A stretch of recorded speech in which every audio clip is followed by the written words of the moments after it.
الرحمن علم القرآن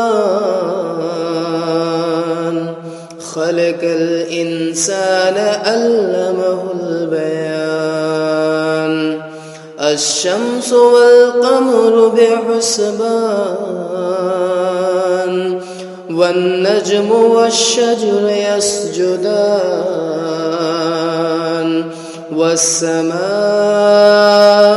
رفعها ووزن الميزان ألا تطغوا في الميزان وأقيموا الوزن بالقسط ولا تخسروا الميزان والأرض وزعها للأنام فيها فاكهة